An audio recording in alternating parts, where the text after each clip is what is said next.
Урматтуу мекендештер, мен бир кыска гана видео чыгара турган болуп атам.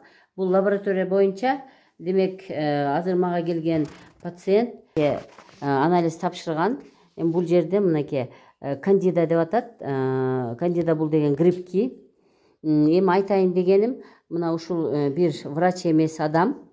Мен бара-бара мен ошол адам жөнүндө да бул интернет айтайын деп атам.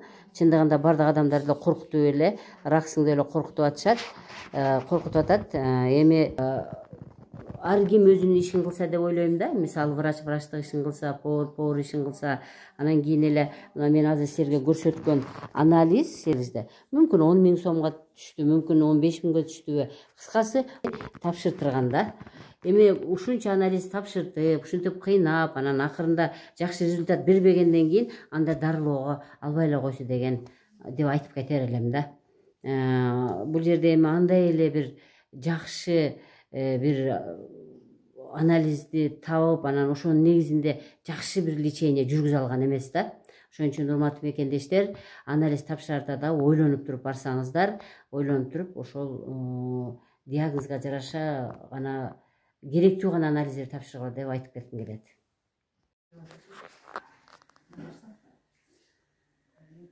Азыр ушунда да денемде, көрдүңбү? Организмде. Бирок буну бир дагы врач мындай неме кылган эмес па? Ушунда болуп атпайбы? Вопрос ушунда болуп атпайбы? Эч ким ушуга көңүл бурбай. Карагылачы, могу грибоктун кетип атканын. Грибоктор эритроситти тытып жеп атат мына. Так, значит, урматтуу мекендештер, могу кыймылдап атканын бардыгы мицеллий грибков дейт да. Мына анализде ушуну айтса болот да, анан көрүнгөн эле жака эле жөнөтүп эле анан акчаны кетирип эле жөндөн жөн эле адамды кыйнай бергенден көрө, мынакей карагыла. Мына кандида деген ушулар да, ошо. Кандида бул грибоктун бир түрү да.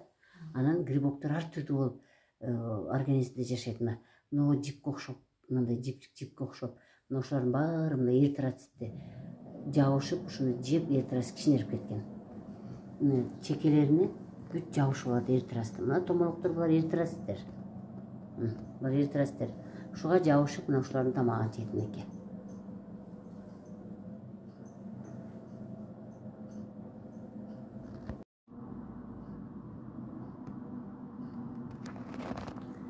Мынакей дагы эритроцитке грибкелер жабышып, мынакей со всех сторон жабышып, мынакей көрүнүп кыймылдап тамактанып жатат.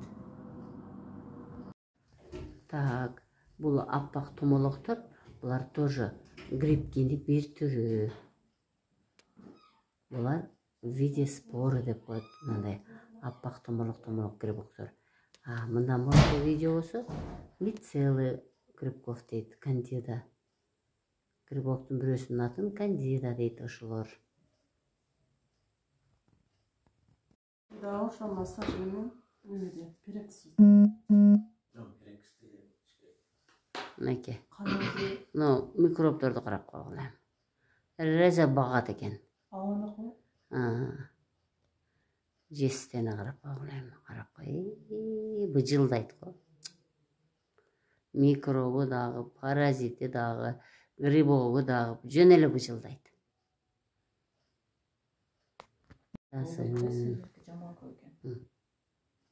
Адамдарда болот, бирок мынчалык эмес. Бирөө үчүн жакшы болобу айтасың да. Канча көп. Эритроциттин тегеренип, грибоктун баары быжылдап басып алып жеп жатат. Шекерге кирген куускадай болуп калды.